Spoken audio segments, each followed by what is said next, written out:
Controversy and backlash. Though the next Met Gala won't be held until May of 2027, the choice for the theme is already receiving criticism. It's titled John Galiano Horizons. The Metropolitan Museum of Art's Costume Institute will be celebrating the work of British designer John Galiano. In 2011, Galiano was convicted of hate crimes after espousing anti-Semitic beliefs and his love for Hitler. He has since apologized, blaming his actions on addiction. We are now joined by Rabbi Steve Leder of the Wilshire Boulevard Temple. Rabbi, thank you so much for joining us. Thank you for having me. And providing us your thoughts on this. First of all, your initial reaction when you heard that the Met was honoring Galiano. Enormously disappointed. Enormously disappointed. And I think this is the most salient point I can share with you this morning. Honoring Galiano was also considered in 2024, and the Met decided to pass on that opportunity. Now, let's assume he is a repentant individual. Fine. He was as repentant in 2024 as he is in 2026. So what's changed between 2024 and 2026? Certainly not Galiano. Our country and the world have changed. And in my assessment, the Met determined in 2024 the reputational risk of platforming a former, perhaps repentant Jew hater was too much. They have clearly decided now that the reputational risk in 2026 of platforming such a person is zero. In other words, Jew hatred has become normalized even in the epicenter of America and the epicenter of American culture. Simon & Schuster just signed a deal with an author to re-release 2 of her books, Susan Abuhawa, who referred to Jews as cockroaches and referred to October 7th, 2023, when 1,200 innocent people were raped, dismembered, massacred, 250 kidnapped and tortured. She referred to it as a spectacular moment.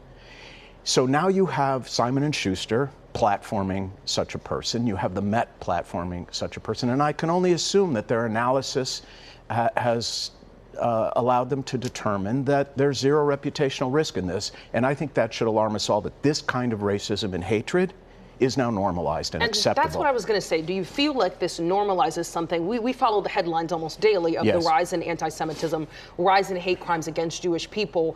What does this do for fighting against that hate?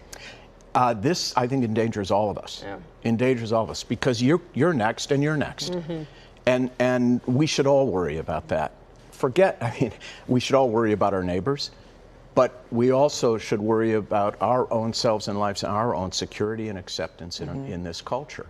And what's happening here is enormously dangerous, that the reputational risk has diminished to such a degree that we're platforming former, perhaps repentant and unrepentant people filled with racism and hate. Rabbi, I want to ask you, Anna Wintour says she spoke to leaders in the Jewish community to get their feedback. Now, your thoughts on her using the blessings of just a few to justify this decision?